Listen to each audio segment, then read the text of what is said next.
بسم اللہ الرحمن الرحیم نحمدہ ونصلی ونسلم علی رسولہ الکریم اما بعد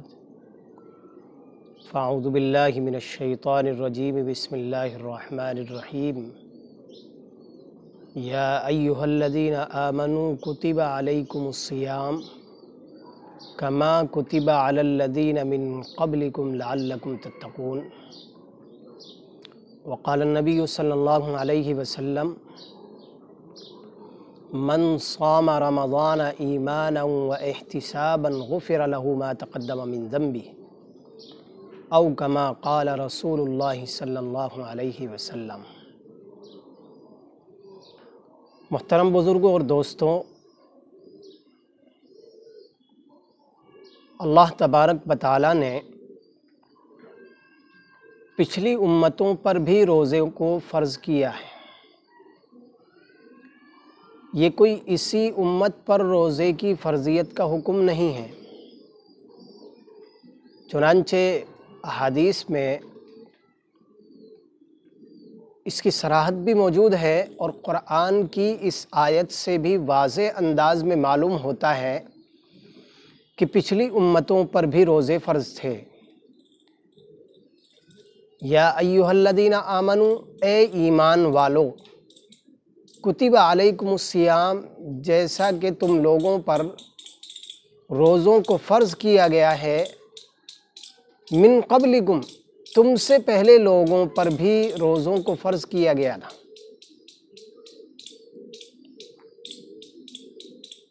کما کتب علی الذین من قبلکم لعلکم،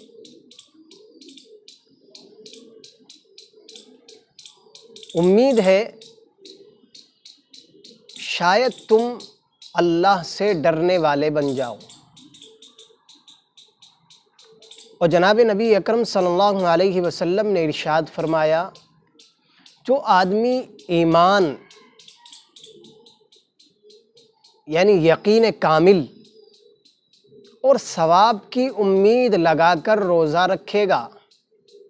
اللہ تعالیٰ اس کے اگلے پچھلے تمام گناہوں کو معاف کر دیں گے۔ یعنی دو شرطیں اس کے ساتھ ہیں، ایمانا و احتسابا۔ ایک تو روزہ رکھنے کے لیے ایمان کا ہونا ضروری ہے، دوسرے روزے کے لیے ثواب کی امید کا ہونا ضروری ہے۔ یہ دونوں چیزیں الگ الگ ہیں لیکن دونوں کا ہونا ضروری ہے۔ جب دونوں چیزیں ملیں گی تب اس کے ساتھ اللہ تعالیٰ اگلا انعام عطا فرمائیں گے، ما تقدم من ذنبی غفر له ما تقدم من ذنبی، اللہ تعالیٰ اگلے پچھلے تمام گناہوں کو معاف کر دیں گے۔ غور طلب بات یہ ہے، اب ماہ مبارک کی آمد باسعادت ہے۔ رمضان المبارک وہ مبارک مہینہ ہے جس کی فضیلت قرآن سے، احادیث سے واضح انداز میں ہر ایک شخص کو قریب قریب اس کا علم ہے۔ ماہ مبارک کے قریب بھی، ماہ مبارک کے اندر بھی علماء سے ہم بیانات سنتے رہتے ہیں، فضائل سنتے رہتے ہیں، تو یہ کسی سے ڈھکی چھپی بات نہیں ہے۔ لیکن رمضان میں کرنا کیا ہے؟ اس رمضان میں ہم لوگوں کو اس طرح آزادانہ انداز میں باہر نہیں گھومنا ہے جس طرح سے ہم عام دنوں میں، اب سے پہلے رمضانوں میں باہر گھومتے رہتے تھے۔ تراویح میں جوق در جوق ہم لوگ شامل ہوتے تھے، مجمع عام کے ساتھ، ازدحام کثیر کے ساتھ، بڑی بھیڑ کے ساتھ ہم لوگ مساجد میں جمع ہوتے تھے، گھروں میں جمع ہوتے تھے، ہمارے گھروں پر شبینے ہوتے تھے۔ تو اس طرح سے ہم لوگوں کو اس سال لاک ڈاؤن کا زمانہ چل رہا ہے، تو اس سال ہمیں یہ کام ہرگز نہیں کرنا۔ یہ بات اس لیے کہہ رہا ہوں کہ ابھی ہم لاک ڈاؤن کے زمانے سے چل رہے ہیں، زمانے میں ہی چل رہے ہیں ابھی، اور ضروری نہیں ہے کہ لاک ڈاؤن کا یہ زمانہ ابھی بہت جلد ختم ہو جائے، اور بہت ممکن ہے کہ ختم بھی ہو جائے۔ لیکن اگر نہ ختم ہو تو ہم لوگوں کا بظاہر کچھ نقصان ہے، مثلا غریب لوگ ہیں ان کا نقصان ہے، جو مزدور طبقہ ہے، جو پھنسے ہوئے لوگ ہیں ان کا نقصان ہے۔ لیکن اگر ہم باہر نکلتے ہیں تو اس میں خود کا اپنا بھی نقصان ہے اور دوسروں کا بھی نقصان ہے۔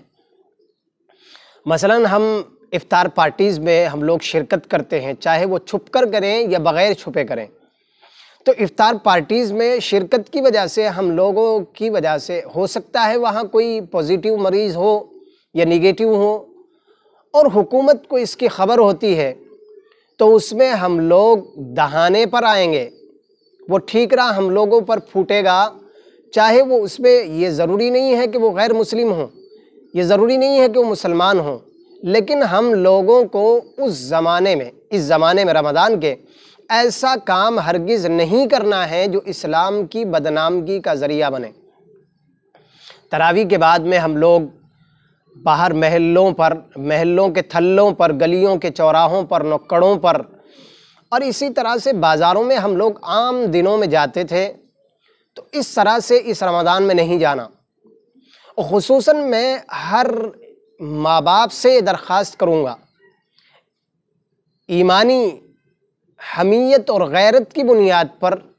کہ ہم اپنی اولاد کو، اپنے بچوں کو، اپنے نوجوانوں کو اس کی تاکید کریں کہ وہ ہرگز اپنے گھروں سے باہر نہ نکلیں اور اس طرح سے گلیوں میں جا کر کے اس طرح سے جمگھٹا نہ لگائیں، اس طرح سے اکٹھے نہ ہوں، افطار پارٹیز میں شرکت نہ کریں، اپنے دوستوں میں میل جول اس وقت کم رکھیں، نہ کہ برابر رکھیں، اپنے آپ کو گھروں میں بند کر کے رکھیں۔ اب رمضان میں کریں کیا؟ بہت سی جگہ ایسا ہوتا ہے کہ حفاظ کرام باہر سے آتے تھے، تو وہ لوگ بھی اس جگہ تراویح سنانے نہ جائیں، اور اپنی جگہ پر ہی اپنے گھروں میں 2-4 آدمیوں سے زائد ہرگز نہ ہوں، وہیں تراویح پڑھیں۔ ممکن ہو حافظ قرآن اپنے گھر میں ہو، وہی حافظ قرآن جتنا ممکن ہو حصہ پڑھے، اور نہیں ممکن ہے تو کم از کم الم تری کیف سے، یا جس کو ہم سورۃ تراویح کہتے ہیں، 10 رکعتوں میں الم تری سے سورہ ناس تک، سورہ فیل سے لے کر سورہ ناس تک 10 صورتیں ہوتی ہیں، تو اس کو ہم سورۃ تراویح بھی کہتے ہیں۔ تو سورۃ تراویح کر لیں، تو تراویح نہیں چھوڑنا ہے، چونکہ رمضان جو ہے وہ دن کا بھی نام ہے، رات کا بھی نام ہے۔ رات کی عبادت اور دن کے روزے کی اس مقدس اور عظیم عبادت کے ساتھ مل کر کے رمضان المبارک کا مبارک مہینہ بنتا ہے۔ یعنی ان دونوں عبادتوں کی برکت ہی سے اللہ تعالیٰ کی جانب سے مغفرت کے فیصلے ہوتے ہیں۔ اب غور طلب بات یہ ہے کہ روزے کا کیا کریں؟ تراویح کا تو ہم لوگوں کو معلوم ہو گیا کہ ہم لوگوں نے کیا کرنا ہے۔ اپنے گھروں میں ممکن ہو، حافظ اگر اپنے گھر میں ہے تو اسی سے قرآن سن لے جتنا حصہ ممکن ہو، زیادہ تعداد نہ ہو، 2-4 سے زائد نہ ہو، اور اگر یہ بھی ممکن نہیں ہے تو سورۃ تراویح پڑھیں، یا علیحدہ اپنی تراویح پڑھ لیں، جیسا کہ ہم لوگ عام نمازیں پڑھ رہے ہیں، لیکن تراویح ہرگز نہ چھوڑیں، پڑھنی ہے، اور پڑھنے کی یہ 2 شکلیں ہو سکتی ہیں۔ نمبر 2، روزہ نہ چھوڑیں۔ ایسی سخت ترین بیماری جس میں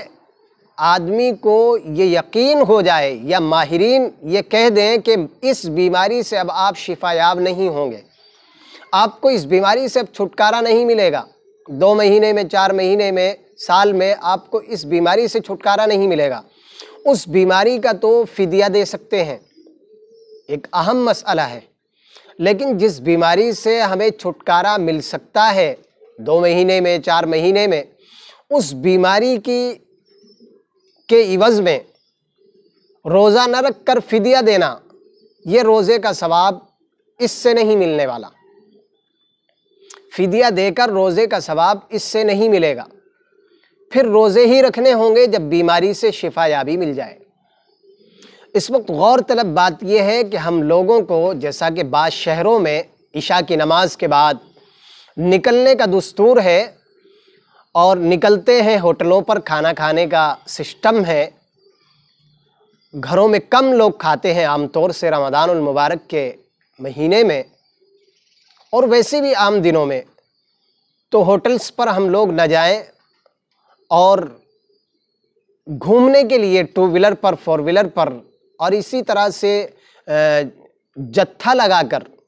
جمگھٹا لگا کر کہیں گھومنے کے لیے نہ نکلیں۔ کسی بھی طرح سے نماز پڑھیں، اپنے گھروں کو لازم پکڑیں، اپنے گھروں ہی میں رہیں۔ اس وقت میں احتیاطی تدابیر یہی ہے، محکمہ صحت کی جانب سے یہی آدیش ہے، یہی حکم ہے، اور اگر ہم لوگ اس کی پابندی نہیں کریں گے تو پھر نقصان یہ ہوگا کہ مسلمانوں کی وجہ سے یہ بیماری پھیلی ہے۔ جیسا کہ عام طور سے آج کل چٹپٹی باتیں کچھ میڈیا کے لوگوں کو ملی ہوئی ہیں، تو اس سے مزید اور یہ بات مضبوط ہو جائے گی کہ دیکھیے رمضان میں مسلمان حفاظت سے اپنے گھروں میں نہیں رہے، جس کی وجہ سے یہ بیماری اور زیادہ بڑھ گئی۔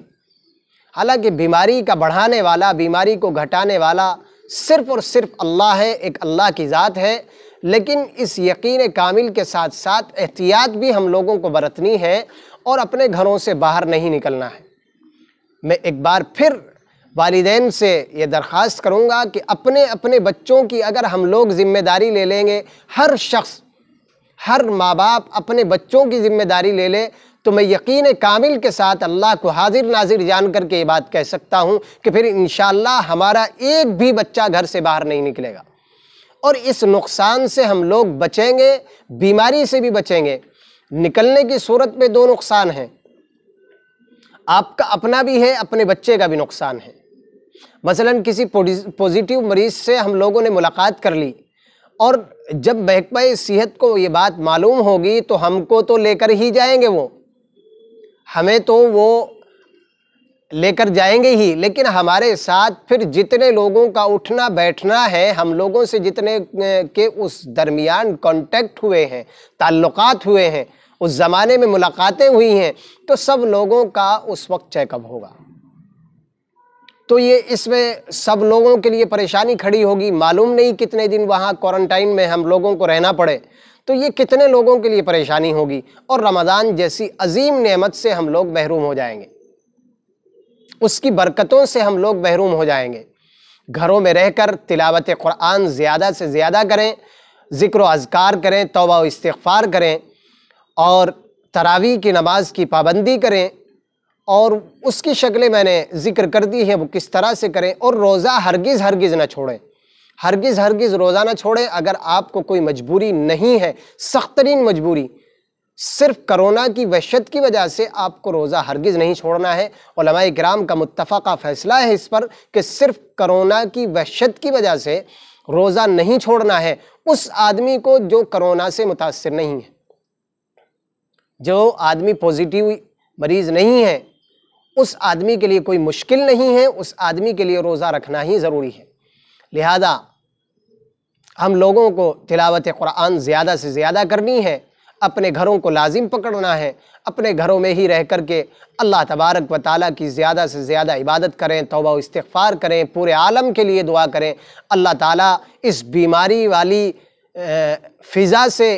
ہم سب کی، ہماری بستی کی، علاقے کی، شہر کی، ملک کی حفاظت فرمائے، اور پورے عالم کو اس سے نجات عطا فرمائے، اور صحت و تندرستی والی ایسی ہوا چلائے جس سے پورا عالم سرسبز و شاداب ہو جائے، تمام بیماروں کو شفا اور صحت و تندرستی حاصل ہو جائے، جس سے ملک کی نفرتیں ختم ہوں، جس سے وحشتیں ختم ہوں، جس سے یہ ڈر اور خوف دلوں سے باہر نکلے، اور اسی ایک اللہ کی ذات پر یقین کامل رکھیں، اسی اللہ کو پکاریں، وہی اللہ ہے، اسی کے ہاتھ میں بیماری ہے، اسی کے ہاتھ میں صحت اور تندرستی ہے، اسی کے قبضہ قدرت میں موت ہے، اسی کے قبضہ قدرت میں حیات ہے، زندگی ہے، اسی اللہ کو پکاریں، وہی اللہ سب کچھ کرے گا۔ انشاءاللہ اس رمضان المبارک کی مبارک ساعتوں کی برکت سے اللہ تعالیٰ اس بیماری سے ہم سب کی حفاظت فرمائیں گے، اور ہم لوگ اس یقین کامل کے ساتھ دعا کریں، دعاؤں کا خوب اہتمام کریں،